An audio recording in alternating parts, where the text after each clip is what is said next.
Welcome to another Wisdom Pod with Robert Richman.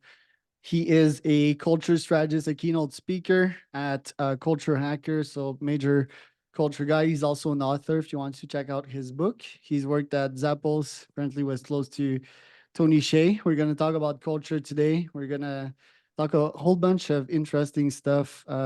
Robert has this spill that really got my attention, so hope we can talk a bit more about that. This podcast is presented to you by podpire.com. If you want to start and scale your podcast, go to podpire.com. Rob, welcome to the pod. Tell me a Thank bit you. more about yourself and what you're up to nowadays. Yes, I'm Robert Richman, culture hacker. I'm the author of The Culture Blueprint, the guide to the high performance workplace. I was culture strategist at Zappos.com and launched Zappos Insights, a business to business service, educating companies about world class customer service and culture. And also the founder of XPill, a pill that connects conscious intention with the unconscious mind. Okay, so let's get into the pill stuff. Like, what is that? How do you connect conscious with unconscious? Yeah, it all really started out with The Matrix, actually, the movie and the red pill scene. And I thought, why couldn't that be real? And I took what were at the time red Tic Tacs of the mint and took them to Burning Man and told people I had the red pill. And people believed it and swallowed it and had these big realizations. And I thought it was kind of a game, just a fun little ruse. But then later, somebody who's a psychologist started using these little red Tic Tacs on their patients and having big breakthroughs. So since then, I've made my own pills that are placebos. They're essentially inert, but you take it and you set an intention to it, and just seen miraculous results for people where they have things happen within 24 to 48 hours of taking the pill based on their intention. Okay, that is something. So, what's the context of them taking these pills? Like, what is the methodology to having them have these insights? Yeah, do something called an activation where they come with a certain level of clarity, but we do some breathing to clear out any resistance in the body. There's oftentimes some tension that has to be cleared out.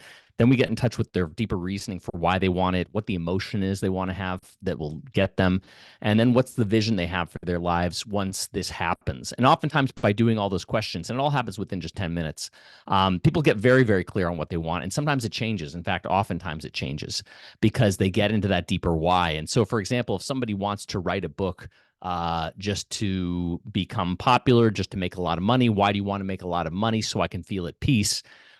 And sometimes people will just take it for peace, and then they feel that peace immediately and then can decide if they really want to write that book or if they were just doing it to get a certain feeling.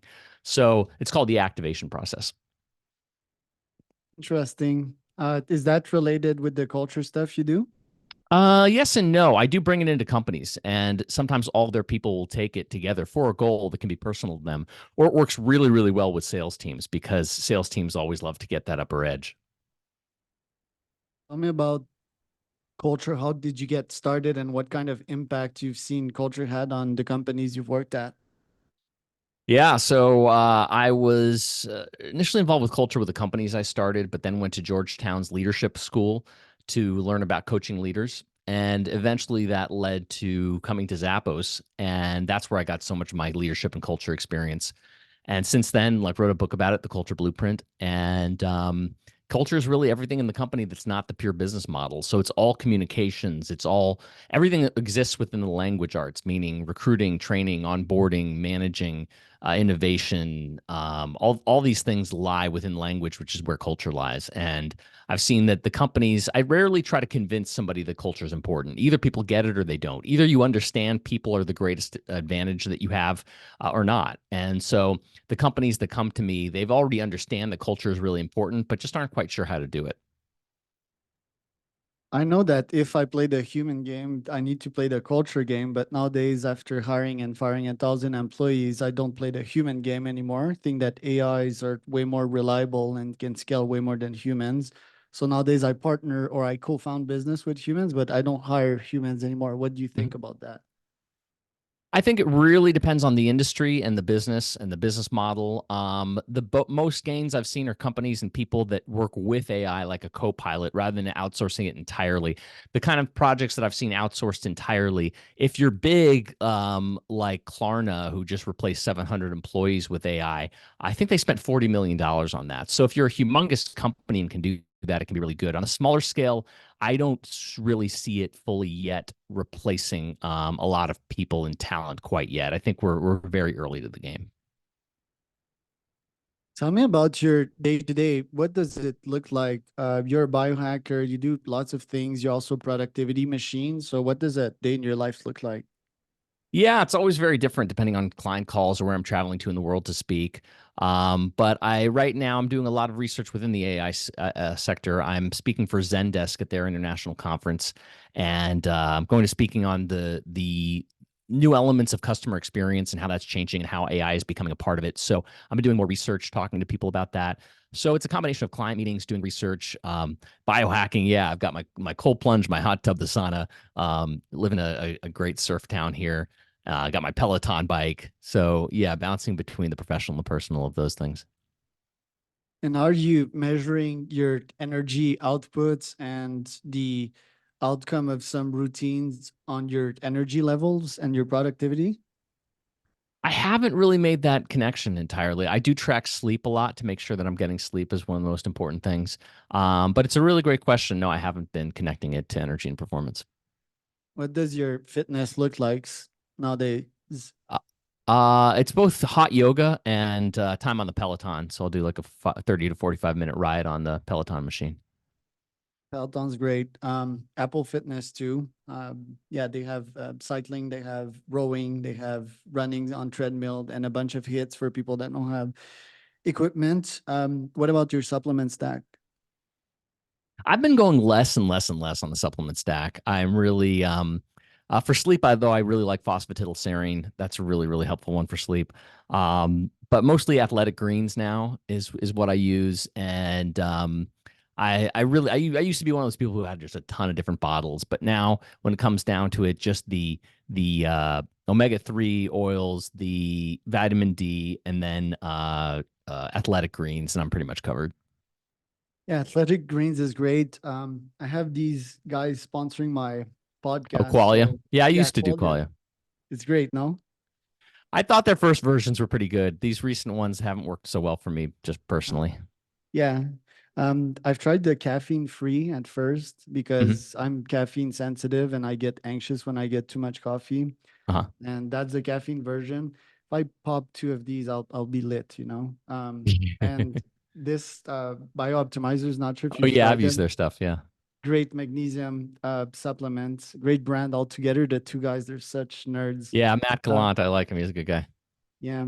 Tell me about productivity because for me, productivity I think is second nature nowadays. I've hacked so much productivity that right now I don't like read any stuff. I think I'm at my own level of productivity, so Hmm. I just create my own systems and so forth, and I don't waste energy pretty much anywhere, you know, whether that's emotional or whether that's being in an activity that wouldn't save my time. I have zero notifications on this desktop. I also take all my message through emails. I don't do WhatsApp. I don't do text. I don't do calls. So tell me about your productivity stack. Yeah, to me, it really comes down to, I mean, I keep a pretty zero inbox too. Like I'm really good at email, but to me, it comes down to the three things you're talking about in a way. One is eliminating distractions. That's whatever way you can is fantastic. Um, the second is speed of decision making. So the slower we are in our decision making, the more things drag on. And then third is, I think, the ability to do things you don't want to really do, but you're committed to doing. So it's like how much we're working on high level priority tasks.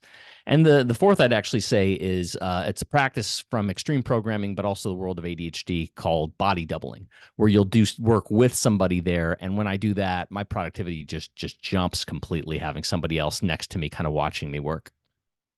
Yeah, I love that last part. So I had the guy that is uh quote unquote famous from bringing this method. I forgot. I always forget about his company name. He's in Mexico City. Hmm. And I'm also starting that startup, you know, like people pay me $100 a month just to be in a silent room and get shit done. I had one of these today and fantastic form of, yeah, getting stuff done. Yeah. I want to ask you though, like in terms of priority this year, like what's on your map? Like what are your top three goals? Yeah, I'm really looking. I'm doing some great speeches like the one for Zendesk, but also considering working full time at a company with a team. So I'm looking around at those kind of opportunities right now to kind of be a number two chief culture officer type of person. Um, and then like kind of pivoting a bit into this customer experience area that I have been in lightly, but now just doing deeper research of what experiences can be created for customers. So those are a few of the things I'm focused on. And the business you get from the speaking gigs and all of that, I'm guessing most of it is inbound from the book, right? Yeah, there's a lot that comes that way. The recent client I have, he's read the book 3 times and so called me into his company. So it's really gratifying to hear how many people have really loved the book, and it's helped them with their culture. And they call it one of the most actionable books on culture that they've read. Yeah, and I see a free version on your website. Yeah, the audio version is free on my website. Yeah, I'll certainly get that one. I'll listen to it on my runs. What are the big lines of the book? What are the top three culture hacks that you could give CEOs here? Yeah. So one is just to realize the culture is always co-created. Whenever I see a leader doing it on their own, that's not culture at all. So that's one of the principles. I teach a lot of principles, frameworks, and hacks. You're asking about the hacks, but I'd start with a principle of that it's always co-creating. If you're not with somebody else, it's not culture. So that's one distinction with the principle. And with the hacks, interestingly, I found there's well, I'll go to framework and then hacks. So the framework is the idea that culture is really based on agreements. And agreements are based on opting in. Do you have a strong invitation with an ability for somebody to opt in and confirm? And that's very different than telling people what to do. So if I see a breakdown in culture happen, it's usually because the agreements were either unclear or not fulfilled. So a lot of culture comes down to the framework of how agreements are created and fulfilled. And then the hack would be two. One is I encourage leaders to be early to everything. Not even just on time, but early, because then you're not stressed to get there. And to just try it for a week or two and see how much their lives change. Because when I see leaders arrive late, they're losing a lot of control. It's not just about disrespect. It's about that they're losing control over their calendar and their schedule. So the hack is to be on time really early for everything. Um, and I encourage leaders to also use what I call the feedback hack, which is asking their people and anywhere up and down the line, sideways, et cetera, of the question, would you please tell me the thing you think I don't want to hear?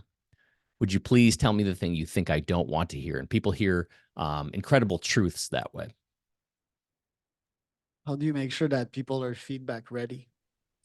You don't. You really, well, one is you do an eye-to-eye conversation. You don't do it by email. You don't even do it by phone call. Ideally, video or eye-to-eye conversation. And you start light, just talking about how things are in general. Then ask for feedback on something, maybe something in particular, and then slip in that question toward the end. And then that's when they'll really, be comfortable sharing the truth. The keynote speaking part of your business, what is the key to getting a bunch of keynotes? The key is having a great video, for one. That's what everybody's really judging you on based on your video. So that's really the number one suggestion I have for people to get keynotes. The second is if you have an agent or an agency, the best way to get an agent or an agency is to book a good one for money and then come to an agency with it and say, hey, I have money for you. So that's the way you can get a agency's attention, by you actually literally bringing the money in the gig to them. Those are with those two are my number one, number two tips. What did you learn from the legendary Tony Hsieh? Tony taught me so much. One of them was he'd have these great quotes and great lines. One was, most businesses don't die of starvation, they die of indigestion from trying to do too much. I know he was quoting somebody with that, but that really stuck with me. He taught me that. Another is he's always asked, would you rather be right or would you rather be happy? And oftentimes you have to do something different and be wrong in a way. And because you want to be happy. And we sometimes hold on to just being, but I'm right about this, but I'm right about this. But are you happy? No. So that I learned from him for sure. And Yeah, he was the best delegator I ever saw. He really basically did no work at all. He was in meetings, he dropped ideas, and he would connect people in the organization together to get things done. And he would track everything that they were doing, but he wouldn't actually do the work himself, which was pretty impressive. For those that didn't know, Tony passed away in 2020 during the pandemic, quite tragically. Mhm. What do you have to say about mental health and the importance of surrounding yourself with ethical and smart and good-hearted individuals?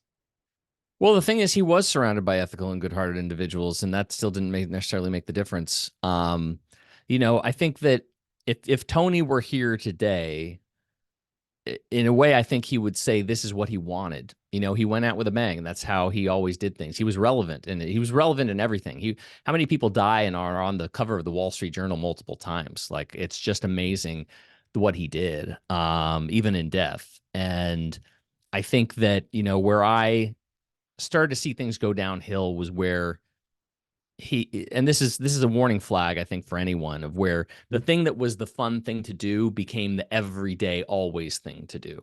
And that's where I started seeing kind of going downhill. And that's the thing I think to be aware of, whether it's you or another person. What's that thing that started off just occasionally or maybe on the weekends and then became an everyday, all the time kind of thing. That's where it was really, a kind of a addiction story in some ways more than a mental health story.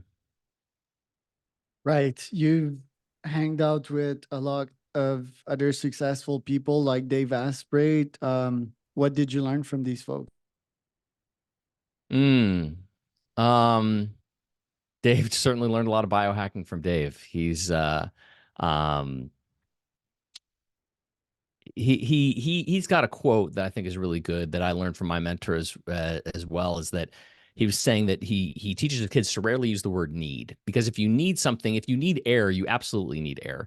If you need water, you need water. If you need food, you need food, right? But when somebody says, I need to write a book, that's actually us literally lying to ourselves, because you don't need to write it. You're not going to die if you don't write a book. But that's what the word need really means. So hacking the language of the brain and changing mine or another person's and saying, you don't actually need that. You do realize you don't need that. And it really shifts your relationship to it, because you stop kind of lying to yourself and lying to your own brain. Can I self administer an X pill to myself? Yeah. Yeah. I mean, I even send out the instructions to people when they want it. It's not technically an X pill. I mean, the X pill itself is a specific pill that is here. But I've seen people use vitamins or other pills like that to do it, and they've had success with it. And can you walk me through the process here? Like, is it hypnosis or like It's kind of, how people can I find access when my I do it with them, subconscious? it's a hypnotic process. Yeah. It's written in the cards, but also it's a process of first breathing, somebody getting settled, being really comfortable with the sensations, bringing up your intention, then what's the reason why for it, then what's the emotion it will give you, then how your life becomes different with it in it, and then putting words to it, like saying, by taking this X pill, and I've used it for all kinds of things. I used it to run a half marathon with no training. I used it to get my dog, actually. I said, by taking this X pill, the perfect dog comes to me, and I met my dog Sunny the next day. So I've used it as a query to my own intuition. It's unexplainable how it works that way, I think, where, how could meeting my dog be done with this process? But it's pretty miraculous. Is your subconscious still cluttered or is it fully cleansed? And how does one know about that? My subconscious is probably still cluttered. I'm successful by a lot of measures, but also, have a lot of other things to do in life. Um, And, I think what I've found is that we're all a work in progress. And it's that quest for perfection that can be a double-edged sword. It moves you forward, but also, if you're never quite satisfied, then life's suddenly over and it's gone. So I've become a big believer more in letting go. Like, sometimes I'll take it for just simply surrendering to God, and without having such a direct, like, I need this or want this type of approach to it. What is your definition of success? Success. That's a great question. Success is, I think uh it's having an intention and achieving it. When you say, I'm going to go run a mile, and you run a mile, that's success. If you say you're going to run a mile and you run a half mile, that's not success. That's failure. So it's how how much of what do we accomplish what we say we're going to do? It's interesting. So the other day I was doing calisthenics and we had a holding chair competition. The coach announced it. It was me against this other guy, and as an Iron Man and all, I have big ego and I lost. Then I had the choice: was that a success or was that a failure? But I think I'm at the point of just not weighing down on myself, right? I don't see any value in doing that and labeling stuff at this point. I think my metric is like, did I grow from this? Did I improve 1% on a Well, daily in that basis? case, you were successful at growing potentially, but you weren't successful at completing the marathon. That's why the success is in context to your intention. Yeah, it was a chair, by the way. Marathons is a piece of cake for me, but yeah, it's like a chair, like you hold the. Oh, But okay. yeah, I get what you're saying. So how do you define these metrics, I guess, and how do you not anchor in vanity metrics? I don't judge. If you want a vanity metric, go for a vanity metric. If you don't. What would be examples of vanity metrics? Oh, I think it's things that appease to the ego, like how many views you got on something, how many likes. At the end of the day, though, if somebody pulls out their money, that's actually contributing their real value, their hard-earned value. Um, the number of watches versus how much of the video did they actually watch. That's less of a vanity metric than um, and I think when especially in the information product space, how many returns are you getting? You could be selling a lot, but if you're getting 50% return rate or a low completion rate, that's taking what's the completion rate? Sales rate is the vanity metric. Completion rate is more like the success metric. Very interesting. Um, yeah, nowadays, I'm curious, what kind of challenge do you face in your business? Figuring out what's next is the challenge because I've been so used to being on my own and I want to work with a team and a company, and not sure who that's going to be. So, just in that space of in between, getting some really amazing speaking engagements in the meantime. And a chief culture officer at a big tech company can earn 500K a year. Probably, yeah. Hmm. But I guess a growing Series A, probably Series B startup. They'd probably be mixing equity in that to make up for it, and then go low six figures. Do you feel that AI is going to have an impact in culture?